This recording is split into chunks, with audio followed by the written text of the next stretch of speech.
movie notes on Pearl Harbor, 2001 film, 27 September 2024 viewing. Today's Friday, 27 September 2024, and I just finished viewing this. It's a little over 3 hours in duration, but less than 3.5. And it is so long. It's on 2 discs, and so there's a little over 2 hours on this one, and then just a little under an hour on this one. And DVD specific. And I'm Tanis Coralee Leonhardi, she, her, hers of Seattle. And my description for this particular viewing is it's a historical fiction film about 2 male fighter pilots who fall in love with the same female nurse and their lives leading up to, during, and following an attack on Pearl Harbor in relation to World War II. And so there's a lot of action. There was a fair amount of special effects for this particular film, and this came out in my lifetime, and my sister was really into World War II, so this is like, in addition to watching the movie when this came out growing up, we got to watch some of the interviews and like bonus features and like the interviews with the actors and then the interviews with real people and stuff. And so there we go. In terms of relationship to / placement in the genre of biography, I will include this in my notes on biography / autobiography, or my notes on autobiography / biography playlist. It's a way of addressing historical truths through fictional characters. And so it's meant to convey kind of like the tone of an attack and the tone of a war and be true as it can be to historical events, however, not overstepping bounds. So trying to convey the story without poaching somebody's life story, so to speak, or without poaching it in such a way that would harm the person. So it's kind of a historical fiction. It's in a biographical realm. Like sometimes historical fiction is like really towards the fiction, like it's set in a time, but then it's not based on anyone. And this is like the attempt at still capturing what happened, but with like fictional people, if that makes sense. So that's kind of yeah. And then something that came to mind during the duration of this viewing, revisiting non-disclosure agreement for me in regards to my men's work, maybe. So this is one for like me doing like a PhD in Italy. I've brought up like so there's one for my research to protect my research, but what about my dude and or dudes, my soulmate and or soulmates? And so let's go with, PhD in Italy, my Cristiano on Italian football team or Italian football teams. What would the binding duration there be? All right.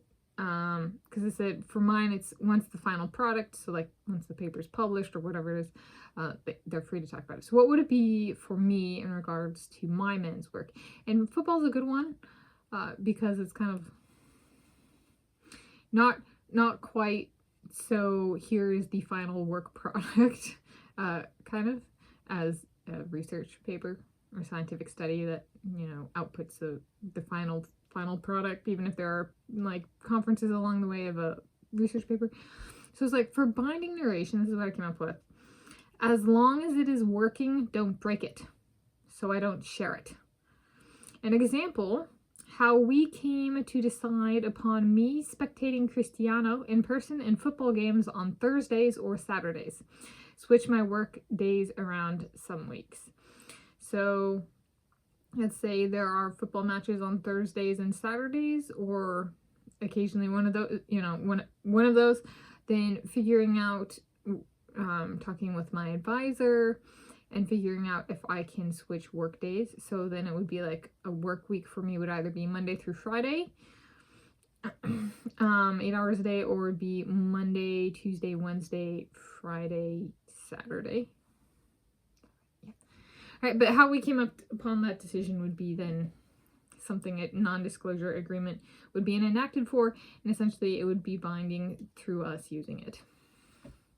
So so I guess the final product then would be like potentially like doing something different. Yeah, because then if we switched or something, or stopped using it, if we came back to it, the reason would be different, right? Even if it's just like being like, we want to do that again. So that would, yeah, that would hold. But it was like non-disclosure agreements. That's very pertinent for wartime, right? Where people are trying to make sure information does not leak, information does not get out, so the other side does not decimate their, ships or their planes or whatever. So that's actually something I thought about a lot when I watched this growing up. I was like, how do you keep your information safe? How do you keep the knowledge safe?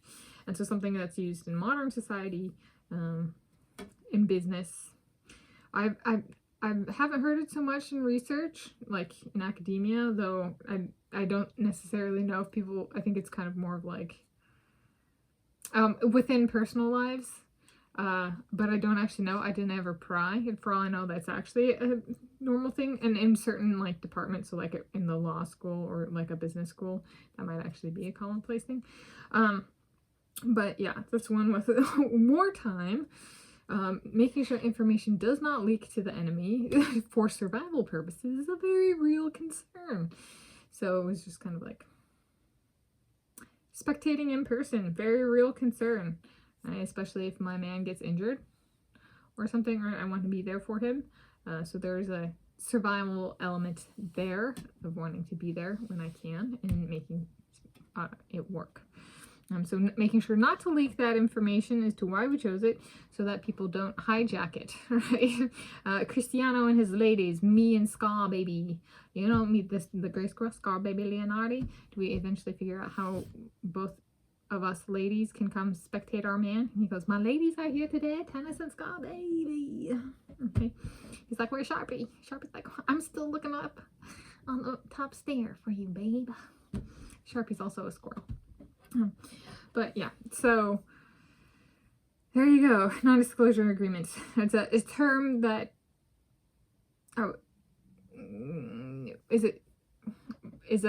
even if the term might not be used in certain contexts, is a concept that can be invoked to explain like privacy restrictions without being like security clearance, like, yeah, let's try and de-escalate the term so it's not quite so like fear-mongering. Non-disclosure agreement. It's not a hush order. It's not a security clearance. Let's just try let's try a neutral term. Non-disclosure agreement. Okay. So there we go. So my movie notes on Pearl Harbor 2001 film, 27 September 2024 viewing.